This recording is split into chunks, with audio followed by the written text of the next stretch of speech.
ओम श्री माधवाय नमः। हरे कृष्णा।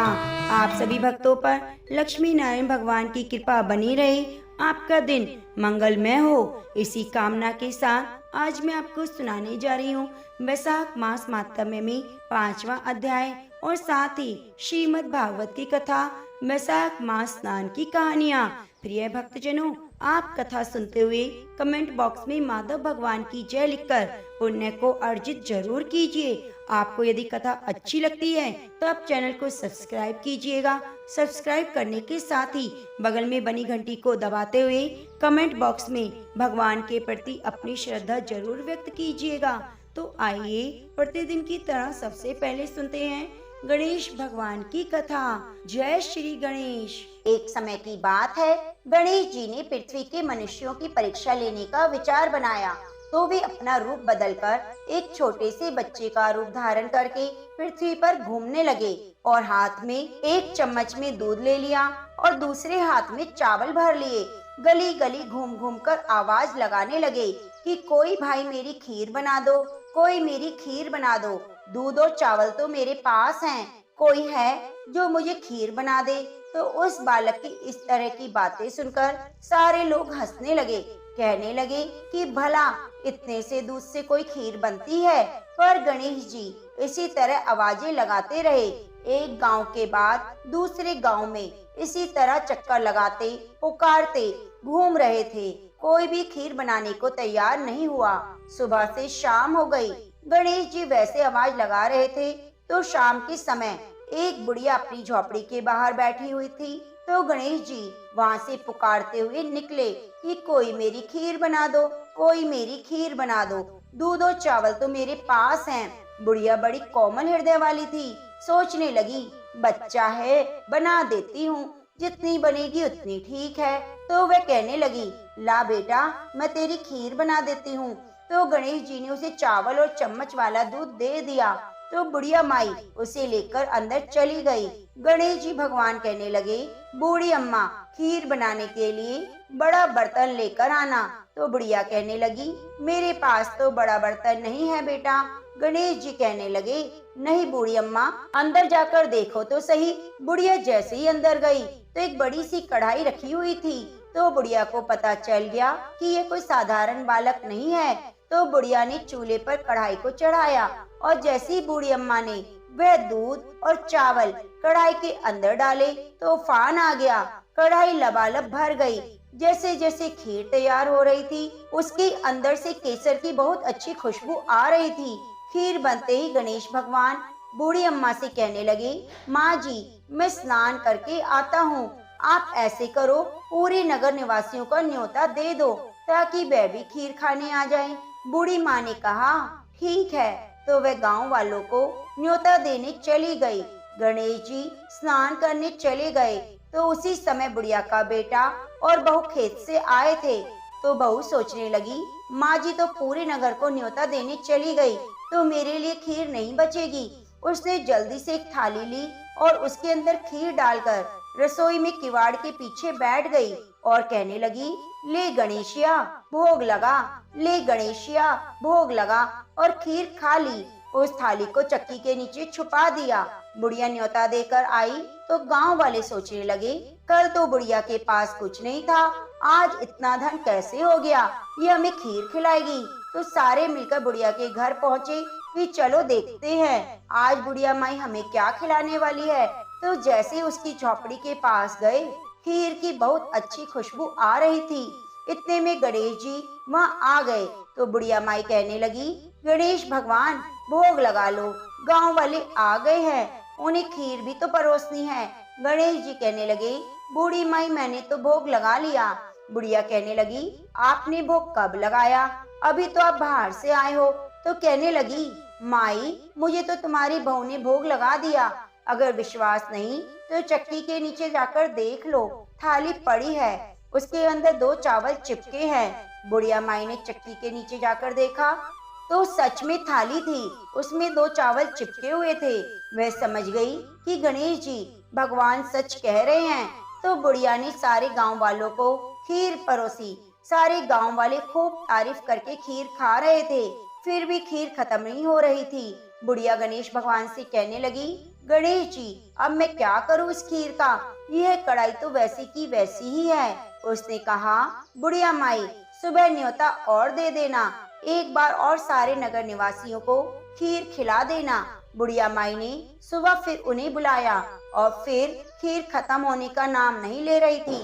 तो इस खीर का समाचार राजा के कानों में पड़ा। राजा ने अपने सैनिकों को भेजकर कहा कि जाओ उस बुढ़िया के पास और उस खीर की कढ़ाई को यहाँ लेकर आओ। तो राजा का आदमी आज्ञा पाते ही बुढ़िया के घर चला गया और वहाँ जाकर कहने लगा कि बूढ़ी अम्मा, इस कढ़ाई का आपके घर में क्या काम है? यह कढ़ाई तो राजमहल में शोभा देती है।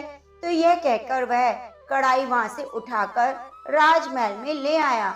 जैसे ही महल में लाकर कढ़ाई को रखा, उस कढ़ाई के अंदर कीड़े मकोड़े बिलबिलाने लगे, सांप बिच्छू जहरीले जानवर घूमने लगे, बुरी तरह से बदबू आने लगी।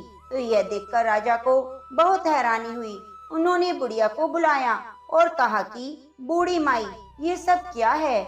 यह ले जा तेरी कढ़ाई, पता नहीं क्या जादू टोना करती है। तुम्हारे घर में तो खुशबू आ रही थी और यहाँ लाते ही बदबू हो गई, कीड़े मकोड़े हो गए।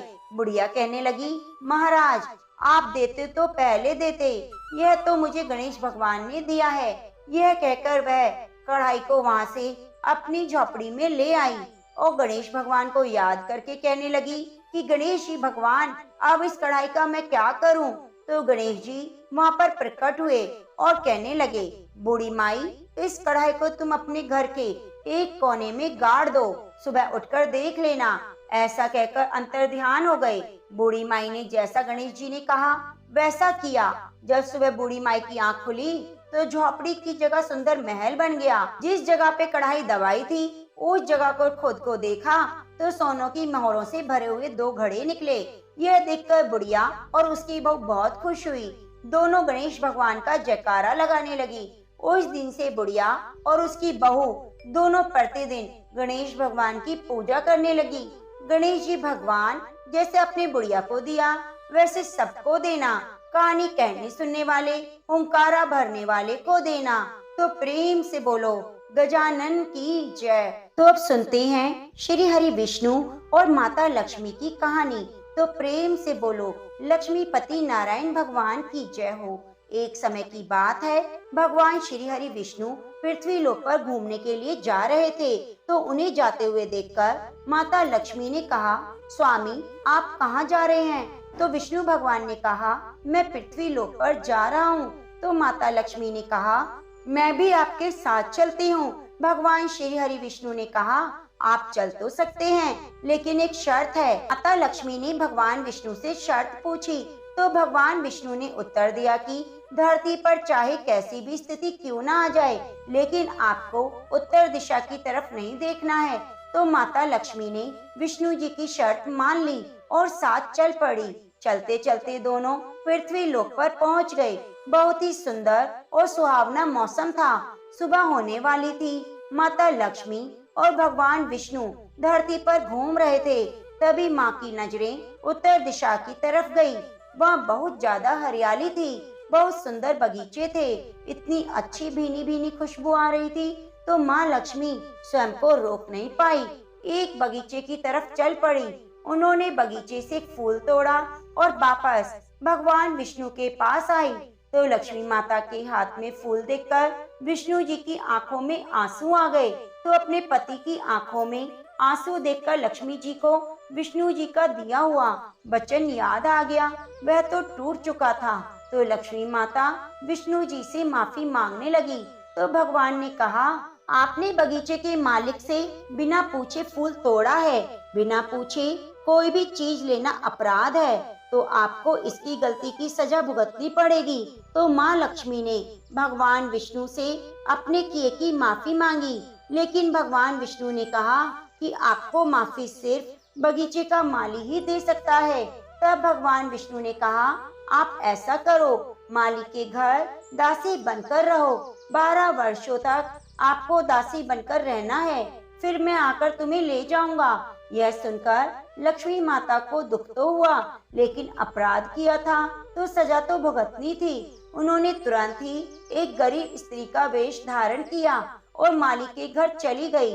वहां जाकर कहा, भैया मुझे काम पर रख लो, मैं बहुत गरीब हूँ, मुझे बदले में कुछ नहीं चाहिए, मैं आपके घर का सारा काम करूँगी, इसके बदले में मुझे 2 वक्त का भोजन और रहने के लिए थोड़ी सी जगह दे देना। तो माली ने माँ लक्ष्मी को गरीब स्त्री समझकर रख लिया।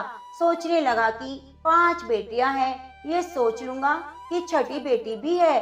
तो दूसरे दिन वह माली और उसकी पत्नी के साथ बगीचे पे जाकर काम करने लगी। घर आकर घर का सारा काम करवाती।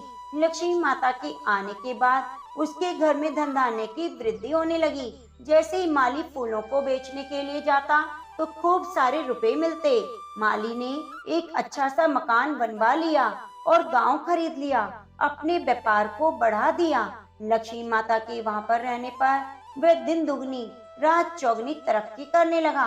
मन ही मन सोचने लगा कि यह औरत तो बड़ी ही भाग्यशाली है। जिस दिन से मेरे घर आई है, मेरे घर तो अन्न धन के भंडारे भर गए।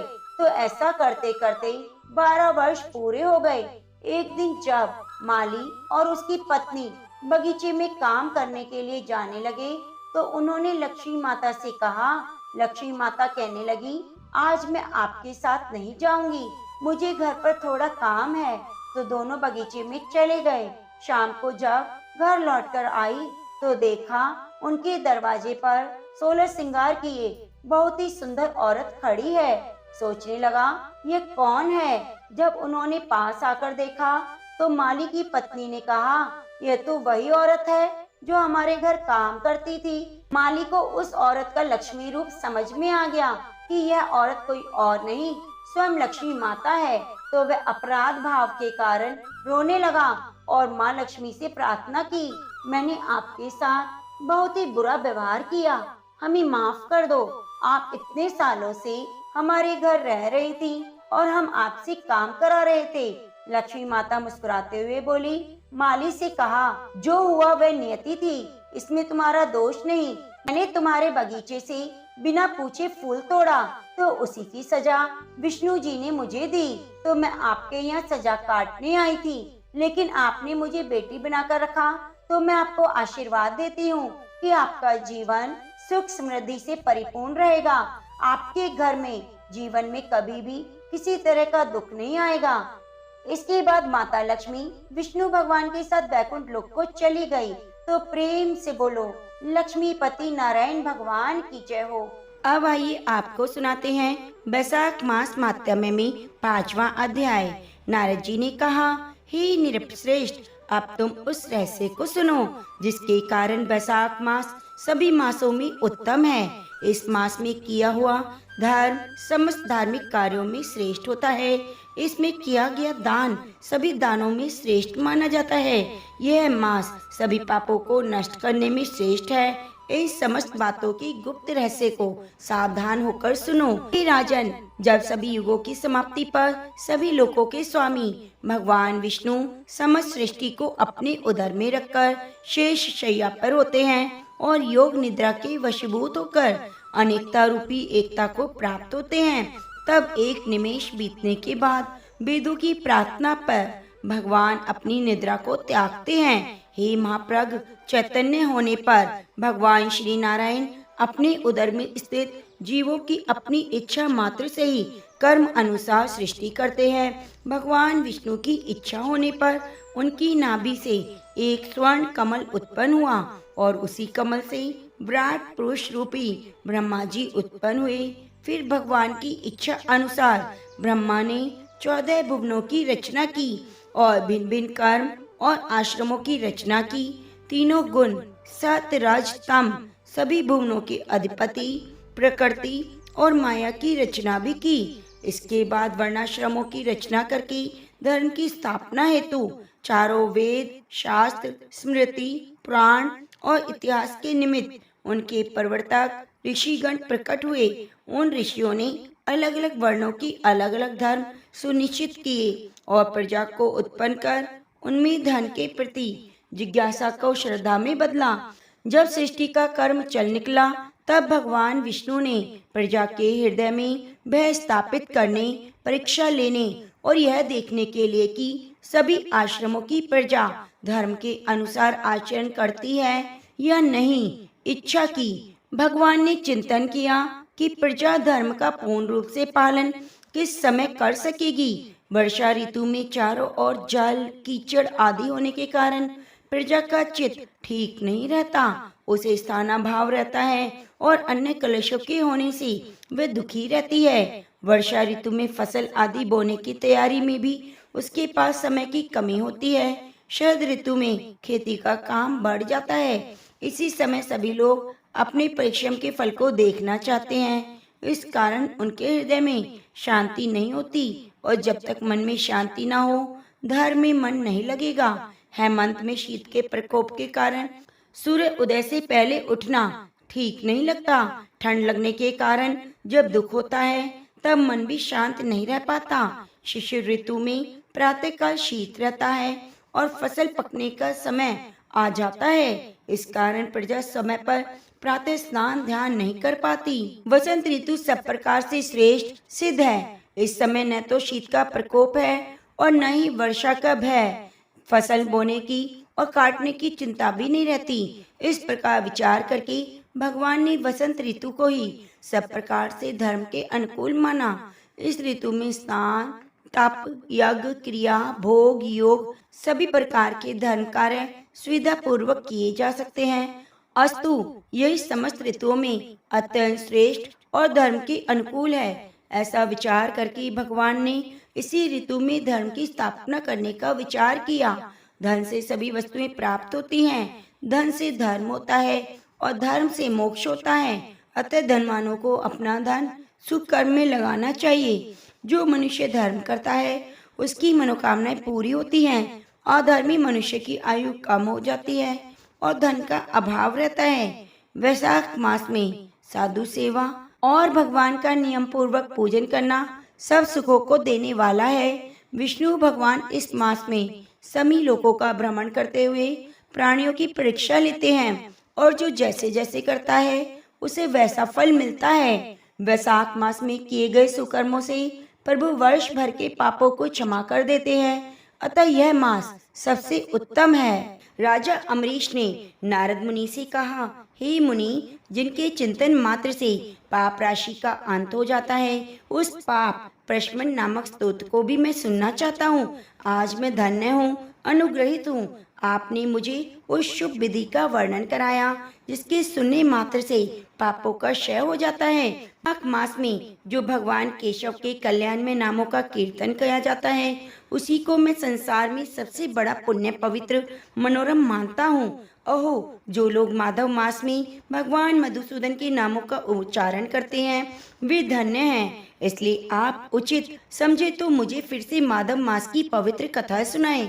श्री सूजी महाराज कहते हैं, राजाओं में श्रेष्ठ हरि भक्त अम्बरीश का वचन सुनकर नारद मुनि को बड़ी ही प्रसन्नता हुई। यद्यपि वे बैसाख स्नान के लिए जाने को अधीर थे, तथापि सत्संग में आनंद आने के कारण वहीं रुक गए और राजा से बोले, राजन, मुझे ऐसे जान पड़ता है कि यदि दो व्यक्तियों में परस्पर भगवत कथा संबंधी सरस वार्तालाप छिड़ जाए तो वह अत्यंत विशुद्ध अंतःकरण को शुद्ध करने वाला होता है।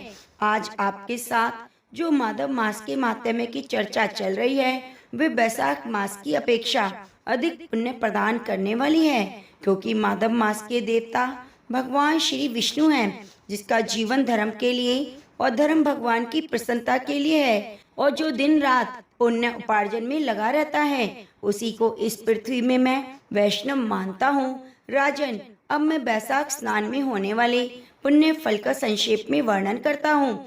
विस्तार के साथ सारा वर्णन तो मेरे पिता ब्रह्मा जी से भी नहीं किया जा सकता। बैसाख में डुबकी लगाने मात्र से सभी पाप छूट जाते हैं। पूर्व काल की बात है, कोई मुनीश्वर तीर्थ यात्रा के प्रसंग से सभी पृथ्वी पर घूम रहे थे। उनका नाम था मुनि शर्मा। वे बड़े धर्मात्मा, सत्यवादी, पवित्र, शांत धर्म से युक्त थे। उन्होंने साधना के द्वारा मन पर संयम और इंद्रियों को वश में कर रखा था। वे प्रतिदिन पितरों का तर्पण श्राद्ध करते, उन्हें वेदों और स्मृतियों के विधानों का सभी प्रकार से ज्ञान था। मधुर वाणी बोलते हुए और भगवान का पूजन करते रहे। वैष्णवों के संसर्ग से उनका समय व्यतीत होने लगा। वे तीनों कालों के ज्ञाता, मुनि दयालु, अत्यंत तेजस्वी, तत्वज्ञानी और ब्राह्मण भक्त थे। बैसाख का महीना था। मुनि शर्मा स्नान के लिए नर्मदा के किनारे जा रहे थे। उसी समय उन्होंने अपने सामने 5 पुरुषों को देखा जो भारी दुर्गति में फंसे हुए थे। वे अभी अभी एक दूसरे से मिले थे। उनके शरीर का रंग काला था। वे एक बरगद की छाया में बैठे हुए थे और पापों के कारण चिंतित होकर चारों ओर देख रहे थे। उन्हें देखकर द्विजवर मुनि शर्मा बड़े आश्चर्य में पड़े और सोचने लगे, इस भयानक वन में यह मनुष्य कहाँ से आए। प्रिय भक्तजनों, मुनि शर्मा सोचने लगे, इनकी हालत तो बड़ी ही दयनीय है, किंतु इनका आकार बड़ा भयंकर दिखाई देता है। कहीं यह पाप भागी चोर तो नहीं। विप्रवर मुनि शर्मा की बुद्धि वहीं स्थिर थी। जो कि त्यों इस प्रकार विचार करने लगे, उसी प्रकार 5 पुरुष उनके पास आए और हाथ जोड़कर मुनि शर्मा से बोले, हे विप्रवर, हमें आप कल्याण में पुरुषोत्तम जान पड़ते हैं। हम बहुत दुखी हैं। अपना दुख विचार करके आपको बताना चाहते हैं। द्विजवर, आप कृपया करके हमारे दुखों को दूर कीजिए और दुख भरी कथा सुनिए, क्योंकि साधु पुरुष अपनी दृष्टि मात्र से पीड़ितों को पीड़ाएं हर लेते हैं। इतना बोलने के बाद अब उनमें से एक ने सबका परिचय देना आरंभ किया। मैं पंचाल देश का क्षत्रिय हूँ। मेरा नाम नरवाहन है। मैंने मार्ग में मोहवश बाण द्वारा एक ब्राह्मण की हत्या कर डाली। मुझसे ब्रह्म हत्या का पाप हो गया, इसलिए शिखत्र और तिलक से रहित होकर इस पृथ्वी पर घूमता हूँ। सबसे कहता फिरता हूँ कि ब्रह्म हत्यारा हूँ। मुझ महापापी ब्रह्म हत्यारे को आप कृपा की भिक्षा दीजिए। इस दशा में पड़े हुए मुझे 1 वर्ष व्यतीत हो गया। मैं पाप से जल रहा हूँ। मेरा चित्त शोक से व्याकुल है। यह जो सामने दिखाई देते हैं, इनका नाम चंद्र शर्मा है। ये जाति की ब्राह्मण है। इन्होंने मोह के मलिन होकर गुरु का वध किया। मगध देश के निवासी हैं। इनके स्वजनों में इनका परित्याग कर दिया। यह भी घूमते घूमते देववश यहाँ आ पहुँचे। इनके ना तो शिखत्र है, न सूत्र। ब्राह्मण का कोई भी चिन्ह इनके शरीर पर नहीं दिखाई देता। इसके सिवा ये तीसरे व्यक्ति हैं। इनका नाम देव शर्मा है। ये स्वामी भी बड़े ही कष्ट में हैं। यह भी जाति के ब्राह्मण हैं, किंतु मोहवश वैश्या की आसक्ति में फंसकर शराबी हो गए। इन्होंने भी पूछने पर अपना सारा हाल सच सच कह सुनाया। अपने प्रथम पापाचार को याद करके इनके मन में बड़ा ही दुख कलेश है। यह सदा मनस्ताप से पीड़ित रहते हैं। इनको इनकी स्त्री ने, बंधु बांधवों ने और गांव के सभी लोगों ने निकाल दिया है। यह अपने सभी पाप भ्रमण करते हुए आए हैं। ये चौथे महाशय जाति के वैश्य हैं। इनका नाम विदुर है। यह गुरु पत्नी के साथ समागम करने वाले हैं। इनकी माता मिथिला में जाकर वैश्या हो गई थी। इन्होंने मोहवश 3 महीनों तक उसका उपभोग किया, परंतु जब असली बात का पता चला तो बहुत दुखी होकर पृथ्वी पर विचरने लगा और यहाँ पहुँचे। हमें यहाँ पर 5वां दिखाई देता है। वह भी वैश्य है। इसका नाम नंद है। ये पापियों का संसर्ग करने वाला महापापी है। इन्होंने प्रतिदिन धन के लालच में पड़कर बहुत सी चोरियां की। इनके अपराधों से दुखी होकर स्वजनों ने त्याग दिया। तब से स्वयं भी खिन्न होकर देवता यहाँ पहुँचे हैं। इस प्रकार ये 5 महापापी एक स्थान पर जुट गए हैं। हम सबके सब दुखों से घिरे हुए हैं। अनेकों तीर्थों में घूम आए हैं, मगर हमारा घोर पातक नहीं मिटता। आपको तेज से उदीप्त देखकर हम लोगों का मन बहुत व्याकुल हो गया है। आप जैसे साधु पुरुष के पुण्यमय दर्शन से हमारे पातकों का अंत होने की सूचना मिल रही है। स्वामी, कोई ऐसा उपाय बताइए जिससे हम लोगों के पापों का नाश हो जाए। प्रभु, आप वेदों के ज्ञाता हैं, परम दयालु हैं। आपसे हमें अपने उद्धार की बड़ी आशा है। फिर मुनि शर्मा ने कहा, तुम लोगों ने अज्ञानवश पाप किया है, किंतु इसके लिए तुम्हारे मन में खेद है तथा तुम सबके सब सत्य बोल रहे हो। इसी कारण तुम्हारे ऊपर कृपा करना मेरा कर्तव्य है। मेरी सत्य बातें सुनो। पूर्व काल में जब मुनियों का समुदाय एकत्रित हुआ था, उस समय महर्षि अंधेरा के मुंह से जो सुना था वही वेद शास्त्रों में भी देखा, सबके लिए विश्वास करने योग्य है। मेरी आराधना से संतुष्ट हुए स्वयं भगवान विष्णु ने भी पहले ऐसे ही बात बताई थी। वह इस प्रकार है, भोजन से बढ़कर कोई दूसरी तृप्ति का साधन नहीं, पिता से बढ़कर कोई गुरु नहीं, ब्राह्मणों से बढ़कर कोई दूसरा पात्र नहीं, और भगवान विष्णु से श्रेष्ठ कोई देवता नहीं। गंगा की समानता करने वाला कोई तीर्थ और गोदान की तुलना में कोई दान नहीं। गायत्री के समान जय और एकादशी के तुल्य व्रत, भार्या के सदृश मित्र के समान धर्म नहीं, गृहस्थ से बढ़कर आश्रम और सत्य से बढ़कर सदाचार नहीं। इसी प्रकार संतोष के समान सुख और बैसाख मास के समान महान पापों का अपहरण करने वाला दूसरा कोई मास नहीं। बैसाख मास भगवान मधुसूदन को बहुत प्रिय है। प्रिय भक्तजनों, आगे मुनि शर्मा ने कहा, गंगा आदि तीर्थों में तो बैसाख स्नान सुयोग्य अत्यंत दुर्लभ है। उस समय गंगा, यमुना, नर्मदा की प्राप्ति बहुत कठिन है। तो जो शुद्ध हृदय वाला मनुष्य भगवान के भजन में तत्पर होकर पूरी बैसाख भर प्रातःकाल गंगा स्नान करता है, वह सभी पापों से मुक्त होकर परम गति को प्राप्त होता है। इसलिए पुण्य के सारभूत इस बैसाख मास में तुम सभी पातकी के साथ मेरे साथ नर्मदा तट पर चलो और उसमें गोते लगाओ। नर्मदा का जल मुनि लोग भी सेवन करते हैं। यह सभी पापों के भय का नाश करने वाला है। मुनि के ऐसा कहने पर वे सभी पापी उनके साथ अद्भुत पुण्य प्रदान करने वाली नर्मदा की प्रशंसा करते हुए उनके तट पर चले गए। किनारे पहुंचकर ब्राह्मण मुनि श्रेष्ठ शर्मा ने मन प्रसन्न हो गया और उन्होंने वेदोक्त विधि के अनुसार नर्मदा के जल में प्रातः स्नान किया।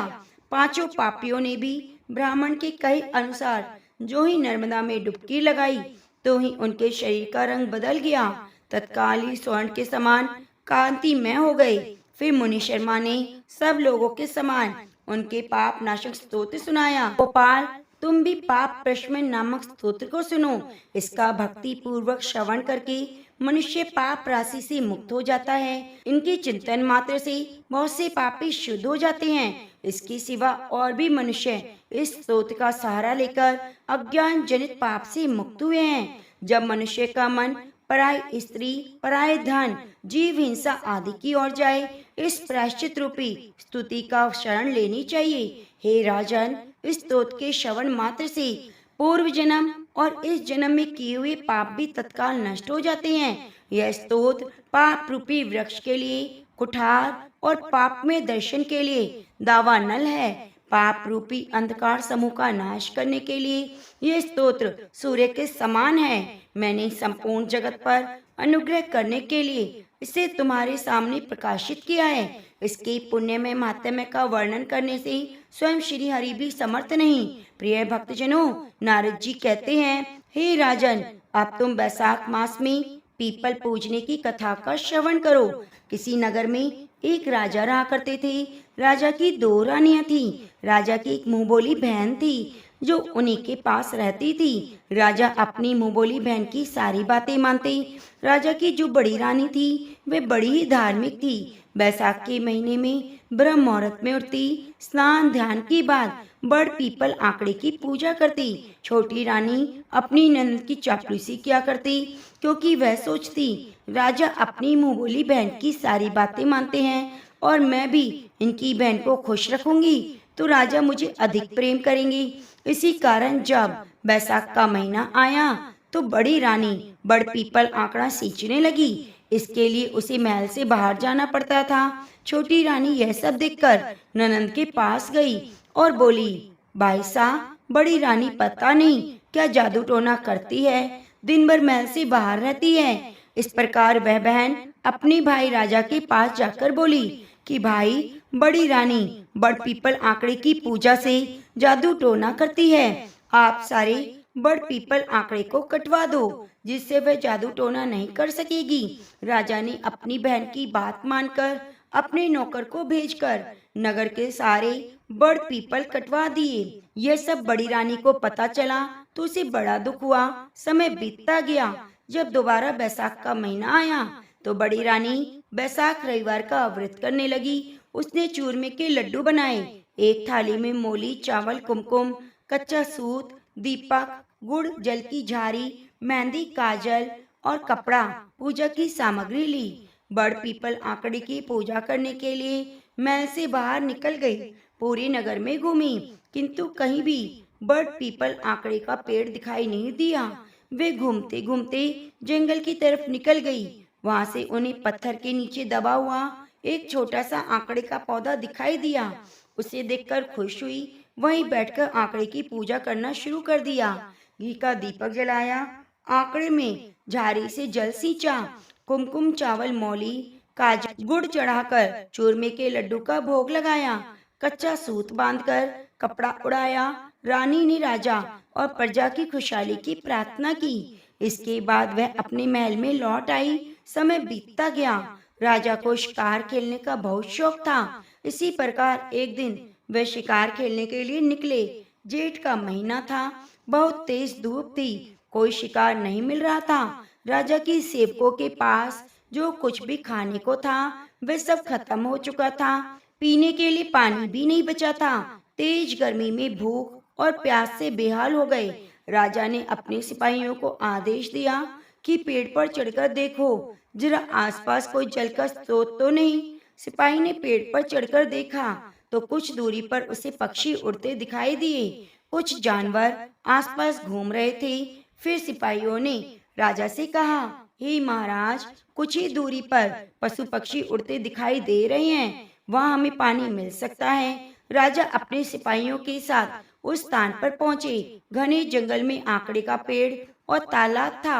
रानी ने जिस आंकड़े में जल सींचा, भगवान विष्णु की कृपा से वही आंकड़ा घना हो गया था और जल का तालाब बन गया था। राजा और उसके सिपाहियों ने शीतल जल पीकर अपनी प्यास बुझाई और घोड़े को भी पानी पिलाया। फिर राजा ने देखा वह आंकड़े के पेड़ के पास चूरमे के लड्डू हैं। उनको भूख लगी थी, इसलिए उन्होंने वे लड्डू खाए और अपनी भूख शांत की, परंतु चूरमा खत्म ही नहीं हुआ। उनको बड़ा आश्चर्य हुआ। सबने कहा, किसी की श्रद्धा भक्ति की पुण्य प्रताप से हमें यहाँ भोजन और पानी मिला है। फिर थोड़ी देर बाद आराम करके वे सभी महल में लौट आए। राजा ने अपनी दोनों रानियों से पूछा, तुम दोनों में से किसने आंकड़े की पूजा की? छोटी रानी ने मना कर दिया। फिर बड़ी रानी ने कहा, मैं बैसाख के महीने में बड़ पीपल आंकड़े की पूजा करती, परंतु इस बार आपने बड़ पीपल आंकड़े कटवा दिए। मुझे जंगल में छोटा सा आंकड़ा दिखाई दिया तो मैंने पूजा वहीं जाकर की। अब राजा को सद्बुद्धि आ गई। पूरे नगर में ढिंढोरा पिटवा दिया कि बैसाख के महीने में सभी श्रद्धालु अपनी श्रद्धा अनुसार बड़ पीपल आंकड़े में जल सींचे, पूजा करें, उनके सभी दुख दूर हो जाएंगे, सुख सौभाग्य ऐश्वर्य की प्राप्ति होगी। तो प्रेम से बोलिए विष्णु भगवान की जय।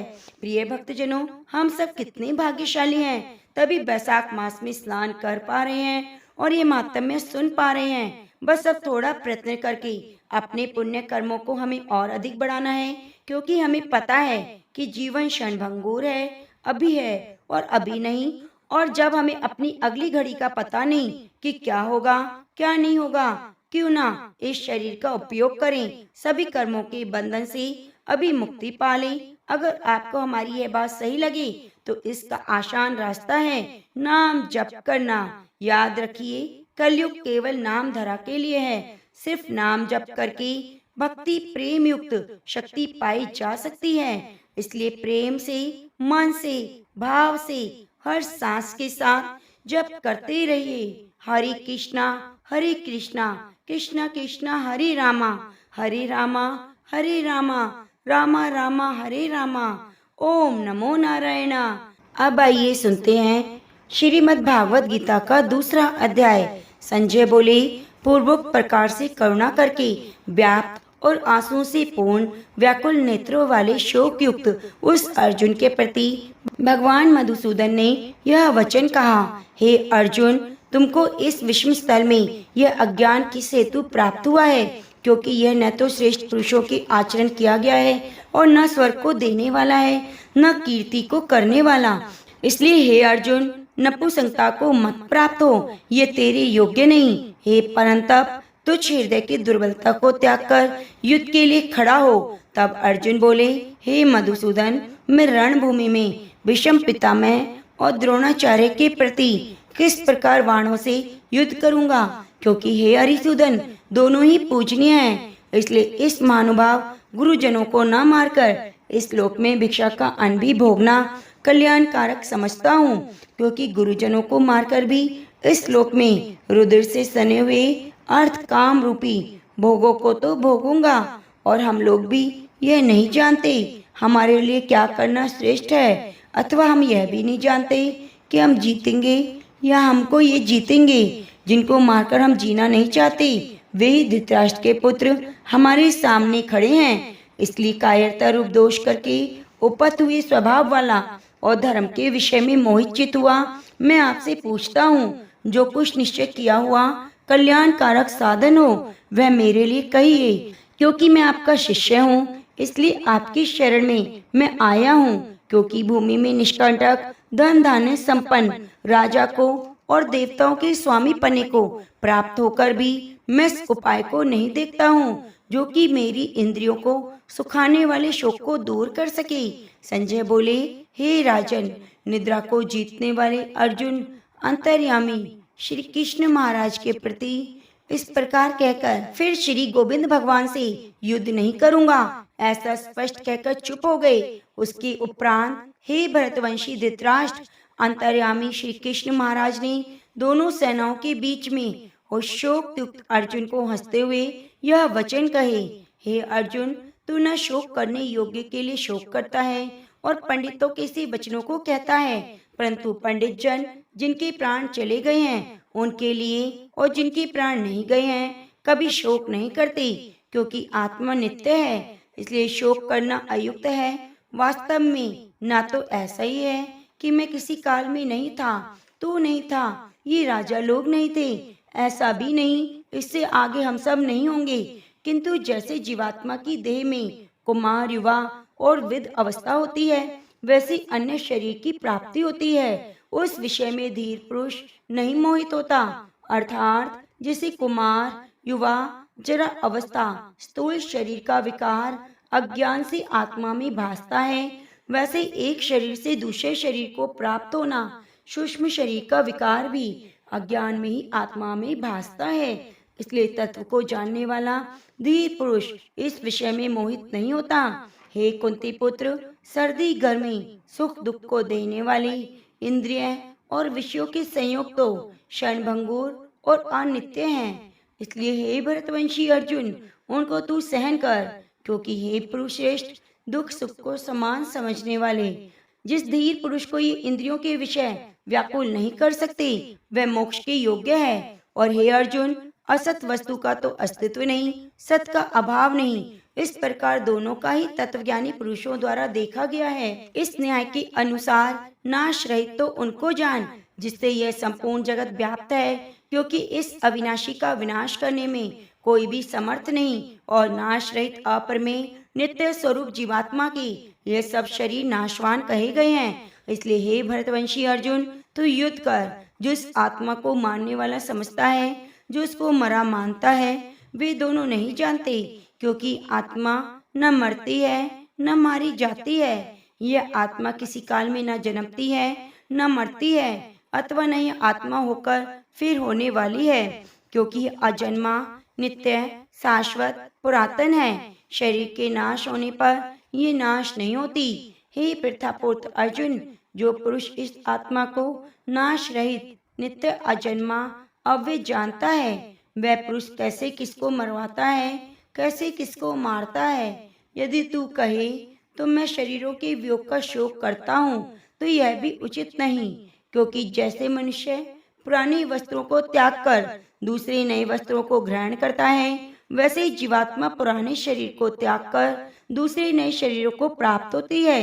हे अर्जुन, इस आत्मा को शस्त्र नहीं काट सकते और इसको आग जला नहीं सकती, इसको जल गीला नहीं कर सकता, वायु सुखा नहीं सकती, क्योंकि आत्मा अछेद्य है। यह आत्मा अदाह्य, अकलिंग है, अशोष्य है। यह आत्मा निश्चय नित्य, सर्वव्यापक, अचल, स्थिर रहने वाला और सनातन है। यह आत्मा अव्यक्त और इंद्रियों का अविषय है और आत्मा अचिंत्य अर्थात मन का अविषय है। यह आत्मा विकार रहित और न बदलने वाला कहा गया है। इससे हे अर्जुन, इस आत्मा को ऐसा जानकर तू शोक करने योग्य नहीं है, अर्थात तुझे शोक नहीं करना चाहिए। यदि तू इसको सदा जन्मने और सदा मरने वाला माने तो भी हे अर्जुन, इस प्रकार शोक करने को योग्य नहीं, क्योंकि ऐसा होने से जन्मने वाले की मृत्यु निश्चित और मरने वाला का जन्म सिद्ध हुआ है। इससे भी तू इस बिना उपाय वाले विषय में शोक करने योग्य नहीं। यह विषम आदि के शरीर मायामय होने से अनित्य हैं। यह विषम आदि के शरीर मायामय होने से अनित्य हैं। इससे शरीरों के लिए भी शोक करना उचित नहीं, क्योंकि हे अर्जुन, संपूर्ण प्राणी जन्म से पहले बिना शरीर वाले और मरने के बाद भी बिना शरीर वाले ही हैं। केवल बीच में ही शरीर वाले प्रतीत होते हैं। फिर उस विषय में क्या चिंता। हे अर्जुन, यह आत्म तत्व बड़ा गहन है, इसलिए कोई महापुरुष ही इस महात्मा को आश्चर्य की ज्यों देखता है, वैसे ही दूसरा कोई महापुरुष आश्चर्य की ज्यों इसके तत्व को कहता है। कोई दूसरा आत्मा को आश्चर्य की ज्यों सुनता है और कोई कोई मनुष्य इस आत्मा को नहीं जानता। हे अर्जुन, यह आत्मा सबके शरीर में सदा अवध्य है, इसलिए संपूर्ण भूत प्राणियों के लिए तू शोक करने योग्य नहीं और अपने धर्म को देखकर तू भी वह करने योग्य नहीं, क्योंकि धर्म युक्त युद्ध से बढ़कर दूसरा कोई कल्याणकारक कर्तव्य क्षत्रिय के लिए नहीं। हे पार्थ, अपने आप प्राप्त हुए खुले हुए स्वर्ग के द्वार रूप इस प्रकार के युद्ध को भाग्यवान क्षत्रिय लोग ही पाते हैं। कि तू इस धर्म युक्त संग्राम को नहीं करेगा तो स्वधर्म को और कीर्ति को खोकर पाप को प्राप्त होगा। यह सब लोग तेरी बहुत काल तक रहने वाली अपकीर्ति का भी कथन करेंगे और ये अपकीर्ति माननीय पुरुष के लिए मरण से भी अधिक बुरी होती है, जिनके तू बहुत माननीय होकर भी तुच्छता को प्राप्त होगा। वे महारथी लोग तुझे भय के कारण युद्ध में उपराम हुआ मानेंगे और तेरी बेरी लोग तेरे सामर्थ्य की निंदा करते हुए बहुत से न कहने योग्य वचनों को कहेंगे। फिर उससे अधिक दुख क्या होगा। इससे युद्ध करना तेरे लिए सब प्रकार से अच्छा है, क्योंकि या तो मरकर स्वर्ग का प्राप्त हो या जीत कर पृथ्वी को भोगेगा। इससे हे अर्जुन, युद्ध के लिए निश्चय वाला होकर खड़ा हो। यदि तुझे स्वर्ग और राज्य की इच्छा ना हो तो भी सुख दुख, लाभ हानि, जय पराजय को समान समझकर उसके उपरांत युद्ध के लिए तैयार हो। इस प्रकार युद्ध करने से तू पाप को प्राप्त नहीं होगा। हे पार्थ, यह बुद्धि तेरे लिए ज्ञान योग के विषय में कही गई है और इसी को अब निष्काम कर्म योग के विषय में सुन। जिस बुद्धि से युक्त हुआ तू कर्मों के बंधन को अच्छी तरह से नाश करेगा। इस निष्काम कर्म योग में आरंभ का अर्थात बीज का नाश नहीं है और उल्टा फल रूप दोष भी नहीं होता। इसलिए इस निष्काम कर्म योग रूप धर्म का थोड़ा भी साधन जन्म मृत्यु रूप महान भय से उद्धार कर देता है।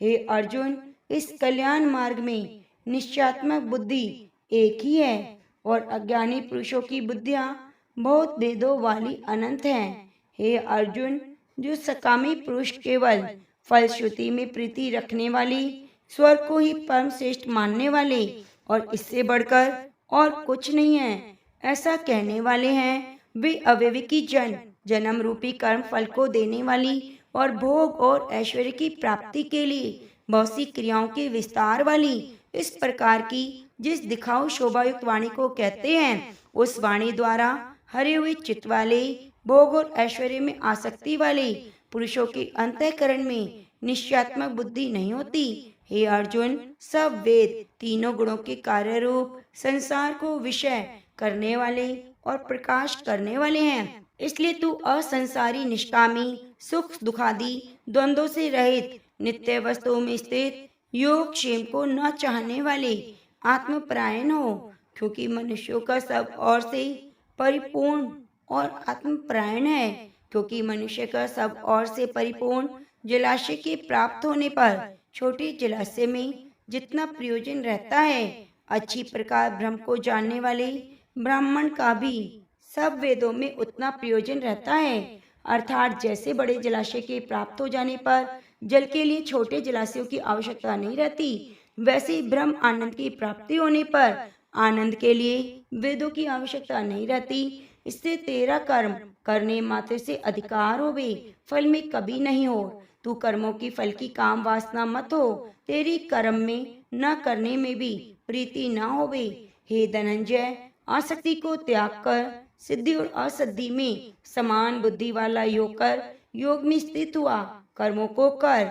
ये समत्व भावी योग नाम से कहा जाता है। इस समत्व बुद्धि योग से सकाम कर्म अत्यंत तुच्छ है। इसलिए हे धनंजय, समत्व बुद्धि योग का आश्रय ग्रहण कर, क्योंकि फल की वासना वाले अत्यंत दीन है। समत्व बुद्धि युक्त पुरुष पुण्य पाप दोनों को इस लोक में त्याग देता है, उनसे लिपायमान नहीं होता। इससे समत्व बुद्धि योग के लिए ही चेष्टा कर। यही कर्मों में चतुरता है, अर्थात कर्म बंधन से छूटने का उपाय है। क्योंकि बुद्धि योग युक्त ज्ञानी जन कर्मों से उत्पन्न होने वाले फल को त्याग कर जन्म रूप बंधन से छूटे हुए निर्दोष अमृत में परम पद को प्राप्त होते हैं। हे अर्जुन, जिस काल में तेरी बुद्धि मोह रूप दलदल को बिल्कुल तर जाएगी, तू सुनने योग्य है, सुने हुए को वैराग्य को प्राप्त होगा। जब तेरी अनेक प्रकार के सिद्धांतों को सुनने से विचलित हुई बुद्धि परमात्मा के स्वरूप में अचल और स्थिर ठहर जाएगी, तब तू समत्व रूप युग को प्राप्त करेगा। इस प्रकार भगवान के वचनों को सुनकर अर्जुन ने कहा, हे केशव, समाधि में स्थित बुद्धि वाला पुरुष का क्या लक्षण है? स्थिर बुद्धि पुरुष कैसे बोलता है, कैसे चलता है, कैसे ही बैठता है? उसके उपरांत श्री कृष्ण महाराज बोले, हे अर्जुन, जिस काल में यह पुरुष मन में स्थित संपूर्ण कामनाओं को त्याग देता है, उस काल में आत्मा से ही आत्मा में संतुष्ट हुआ स्थिर बुद्धि वाला कहा गया है। दुखों की प्राप्ति में उद्वेग रहित है मन जिसका, सुखों की प्राप्ति दूर हो गई है स्पृहा जिसकी, नष्ट हो गए हैं राग भय क्रोध जिसके, ऐसा मुनि स्थिर बुद्धि कहा गया है। जो पुरुष सर्वत्र स्नेह रहित हुआ, उन शुभ और अशुभ वस्तु को प्राप्त न होकर प्रसन्न होता है, न द्वेष करता है, उसकी स्थिर बुद्धि है। और कछुआ अपने अंगों को जैसे समेट लेता है, वैसे स्थिर पुरुष सब ओर से अपनी इंद्रियों के विषयों में लपेट लेता है, तब उसकी बुद्धि स्थिर होती है। यद्यपि इंद्रियों के द्वारा विषयों को न ग्रहण करने वाले पुरुष के भी केवल विषय तो निवृत्त हो जाते हैं, परंतु राग नहीं निवृत्त होता। इस पुरुष का राग भी परमात्मा को साक्षात करके निवृत्त हो जाता है। हे अर्जुन, जिससे कि यत्न करते हुए बुद्धिमान पुरुष के भी मन को ये प्रथम स्वभाव वाली इंद्रियां बलात् हर लेती हैं। इसलिए मनुष्य को चाहिए कि उन संपूर्ण इंद्रियों को वश में करके समाहित चित्त हुआ मेरी प्राण स्थित होवे। क्योंकि जिस पुरुष के इंद्रियां वश में होती हैं, उसकी बुद्धि स्थिर होती है। हे अर्जुन, मन सहित इंद्रियों को वश में करके मेरी प्राण न होने से मन के द्वारा विषयों का चिंतन होता है, और विषयों को चिंतन करने वाले पुरुष की उन विषयों में आसक्ति हो जाती है, और आसक्ति से उन विषयों की कामना उत्पन्न होती है, और कामना में विघ्न पड़ने से क्रोध उत्पन्न होता है। क्रोध से अविवेक मूढ़ भाव होता है, और अविवेक से स्मरण शक्ति भ्रमित हो जाती है। स्मृति के भ्रमित हो जाने से बुद्धि और ज्ञान शक्ति का नाश होता है। बुद्धि के नाश होने से यह पुरुष अपने श्रेष्ठ साधन से गिर जाता है, परंतु स्वाधीन अंतःकरण वाला पुरुष राग द्वेष से रहित अपने वश में की हुई इंद्रियों द्वारा विषयों को भोगता हुआ अंतःकरण की प्रसन्नता और स्वच्छता को प्राप्त होता है। उस निर्मलता के होने पर संपूर्ण दुखों का अभाव हो जाता है। उस प्रसन्नचित्त वाले पुरुष की बुद्धि शीघ्र ही अच्छी प्रकार स्थित हो जाती है। हे अर्जुन, साधन रहित पुरुष के अंतःकरण श्रेष्ठ बुद्धि नहीं होती। उस अयुक्त के अंतःकरण में आस्तिक भाव भी नहीं होता। बिना आस्तिक वाले पुरुष को शांति भी नहीं। फिर शांति रहित पुरुष को कैसे सुख मिल सकता है? क्योंकि जल में वायु नाव को जैसे हर लेता है, वैसे विषयों में विचरती हुई इंद्रियों के बीच में जिस इंद्रिय के साथ मन रहता है, वे एक ही इंद्री इस अयुक्त पुरुष की बुद्धि को हरण लेती है। इससे हे माँ बाहो, जिस पुरुष की इंद्रियां सब प्रकार इंद्रियों के विषय में वश में की हुई होती है, उसकी बुद्धि स्थिर होती है। और हे अर्जुन, संपूर्ण भूत प्राणियों के लिए जो रात्रि है, उस नित्य शुद्ध बोध स्वरूप परमानंद में भगवत को प्राप्त हुआ योगी पुरुष जागता है। और जिस नाशवान क्षणभंगुर सांसारिक सुख में सब भूत प्राणी जागते हैं, तत्व को जानने वाले मुनि के लिए वह रात्रि है। जैसे सब ओर से परिपूर्ण अचल प्रतिष्ठा वाले समुद्र के प्रति नाना नदियों के जल उनको चलायमान न करते हुए भी समा जाते हैं, वैसे जिस स्थिर बुद्धि पुरुष के प्रति संपूर्ण भोग किसी प्रकार का विकार उत्पन्न किए बिना समा जाता है, वह परम शांति को प्राप्त होता है, न कि भोगों को चाहने वाला। क्योंकि जो पुरुष संपूर्ण कामनाओं को त्याग कर ममता रहित, अहंकार रहित, स्पृहा रहित बरतता है, वह शांति को प्राप्त होता है। हे अर्जुन, ये ब्रह्मा को प्राप्त हुए पुरुष की स्थिति है। इसको प्राप्त होकर मोहित नहीं होता, अंतकाल में निष्ठा में स्थित होकर ब्रह्म आनंद को प्राप्त होता है। तो प्रेम से बोलिए श्रीमद् भागवत गीता की जय। प्रिय भक्तजनों, कल के अध्याय में सुनेंगे तीसरे अध्याय का महात्म्य। इसके लिए आप चैनल को सब्सक्राइब कर लीजिए और बगल में बनी घंटी को दबा लीजिए। वैशाख मास में हमारे द्वारा किए गए दान धर्म का अगणित फल होता है, तो इसके लिए आप पुण्य के भागी बन सकते हैं। आपको क्या करना है कि इस कथा को ज्यादा से ज्यादा अपने परिवारजनों में, मित्र रिश्तेदारों में शेयर करना है और पुण्य के भागी बनना है। तो कल के अध्याय में मिलते हैं।